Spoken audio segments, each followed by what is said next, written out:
Hi everyone, it's Dr. Clauselle here today to talk about coping with heartbreak.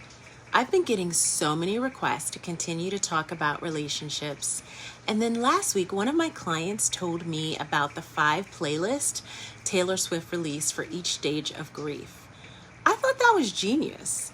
So I'm here today to delve a little bit more into it as I listened to a few of the playlists this weekend, and I'm not really a Swiftie, but I enjoyed the content a lot and think it can be therapeutic for those grieving with heartbreak.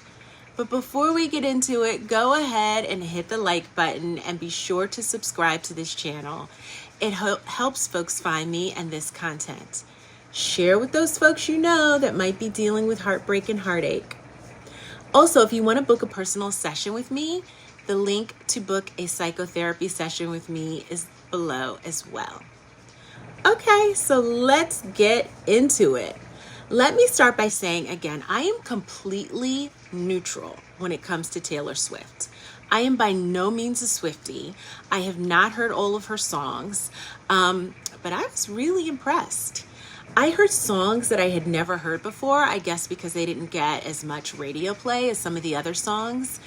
But I found myself resonating with each stage and many of the songs in her heartbreak stages, which follow the stages of grief. So I really did find myself yelling, "Yes, girl, I feel you."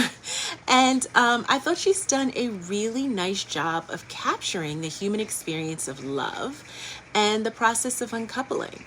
I mean, Taylor Swift did her thing. Some of my favorite songs that I had never heard before were Babe, White Horse, If This Was a Movie, which I gotta admit that made me shed a little bit of a tear, and We Were Happy. The thing about heartbreak, like grief, is there is no magic pill to make you feel better. You gotta kind of just go through it. And that's why I think it's great that there's stages, and I think that this playlist is very helpful because it's sort of like group therapy. And that is why it's powerful to, I think the best thing about group therapy is that it's powerful to recognize you're not alone and you're not in isolation, which is how heartbreak can make you feel.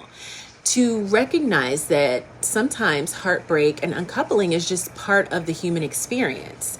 And to hear Taylor Swift pour out her heart and soul somehow makes it a little bit more bearable, like you're not the only person that has gone through this.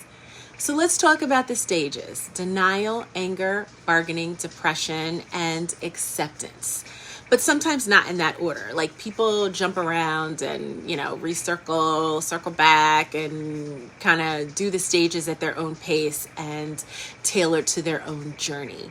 So you could find yourself like thinking you completely completed a stage and find yourself right back there the next day, the next week, the next month.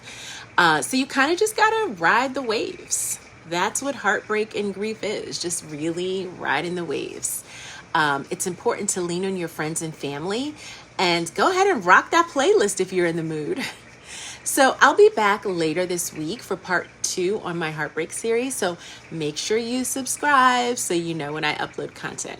All right, bye for now.